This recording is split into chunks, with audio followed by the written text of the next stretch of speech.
আজকে রবিবার, আমার হাজবেন্ডের ছুটি, তাই ভাবলাম তোমাদের সাথে আজকের মেনুটা শেয়ার করি।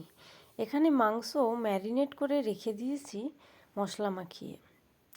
এদিকে পোস্তটা চাপিয়ে দিয়েছি। এখানে সজনে ডাঁটা, ঝিঙে, আলু পোস্ত তৈরি হয়ে গেছে। এবার পোস্ত বাটা লঙ্কা গুঁড়ো দিয়ে মিশিয়ে নামিয়ে নেব। এই দেখো কি সুন্দর করে রেডি হয়ে গেছে।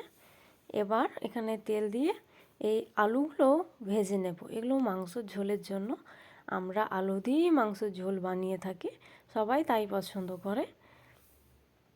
তো এই আলুগুলোকে এখন লাল লাল করে ভালো করে ভেজে নেব। আর এইদিকে কুমড়ো ফুল কেটে ধুয়ে রেখেছি। এই কুমড়ো ফুলগুলো আমাদের বাড়ির গাছের। এই কুমড়ো ফুলগুলো দিয়ে বড়া করব। এই দেখো, এইদিকে আলু ভাজা একদম কমপ্লিট।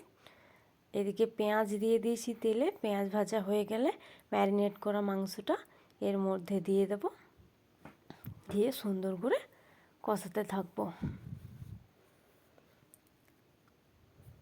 তো এখানে হয়েছে কি, মাংসের পরিমাণটা যেহেতু অনেক বেশি, তাই আমাকে বড় কড়াইটা চাপাতে হতো, কিন্তু আমি ভুলবশত ছোট কড়াইটাতে চাপিয়ে নিয়েছি মাংসটা। সেই জন্য পরে আবার বদলে বড় কড়াইটা পাল্টিয়ে নিই। এই দেখো, তারপর ঢাকা দিয়ে কষাতে থাকি।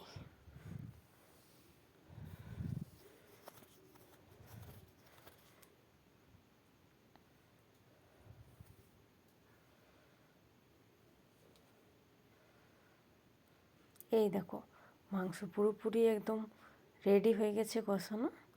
কিন্তু কষা মাংস এত সুন্দর লাগলেও কিছু করার নেই।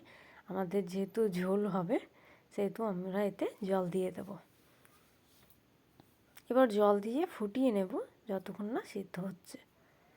এইদিকে কুমড়ো ফুলের বড়াটা গ্যাসের মধ্যে করে নিচ্ছি। ওইদিকে উনুনে যতক্ষণ চিকেনটা হচ্ছে। তো এখানে যেহেতু আমাদের বাড়ির গাছের কুমড়ো ফুল, সেহেতু পরিমাণ খুবই কম, সেই জন্য অল্প কটা বড়া হবে। আমাদের 4 জন ফ্যামিলি মেম্বারের জন্য একটা একটা করে তো হয়েই যাবে। আর এইদিকে কুমড়োটা কেটে নুন হলুদ মাখিয়ে রেখে দিচ্ছি যতক্ষণ ওইদিকে বড়া ভাজা হচ্ছে। বড় ভাজাগুলো হয়ে গেলে বাটিতে তুলে নিচ্ছি। এরপর কুমড়ো ভাজা করব। এই তেলের মধ্যেই আরও খানিকটু তেল দিয়ে দেব। তারপর ওই তেলের মধ্যে গ্যাসের আঁচে কুমড়ো ভাজাগুলোও বানিয়ে নেব।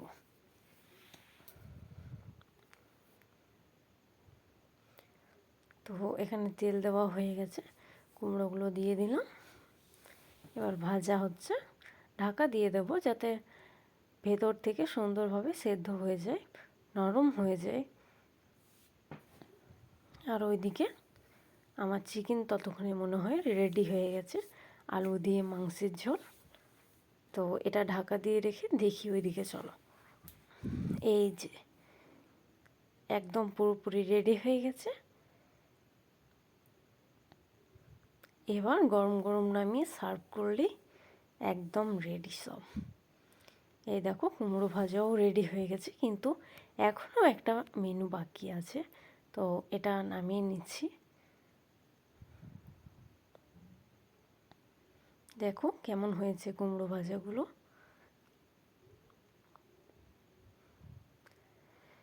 এই দেখো টমেটোর চাটনি। তো টমেটোর চাটনি করার জন্য আমি প্রথমে তেলে শুকনো লঙ্কা আর সর্ষে, গোটা সর্ষে ফোড়ন দেব। তারপর টমেটোগুলো দিয়ে দেব।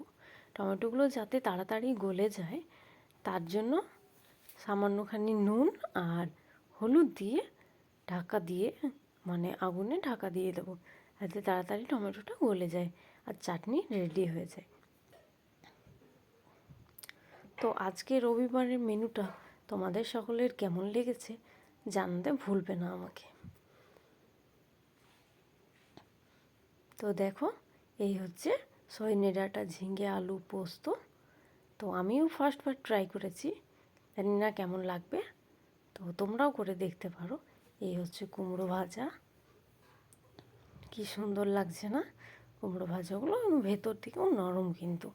আর এই যে কুমড়ো ফুলের বড়া, কুমড়ো ফুলের বড়া তো কমই হয়েছে কিন্তু আমাদের হয়ে যাবে। এই যে টমেটোর চাটনি, টমেটোর চাটনি আমাদের বাড়ির সকলে এরমই পছন্দ করে।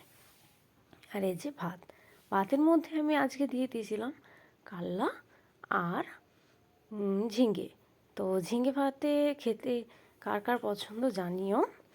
আর এই যে আরেকটা হাঁড়িতে ভাত, তো আমাদের দুটো হাঁড়িতে ভাত কেন, তার একটা কারণ হচ্ছে যে এই হাঁড়ির ভাতটা ওই বাড়িতে পাঠাতে হবে। আর এই যে আলু দিয়ে মাংসের ঝোল একদম রেডি, এবার গরম গরম ভাতের সঙ্গে সার্ভ করে দিলেই হবে। তো কেমন লাগলো বন্ধুরা আমার আজ রবিবারের মেনুটা? তো আমাকে সবাই কমেন্ট করে জানিও। আজকের মেনুটাতে আমি শাক অ্যাড করতে পারিনি, এবং এই যে শসা কেটে রেখেছি, স্যালাডও তৈরি করতে সময় পাইনি ভিডিও বানাতে গিয়ে।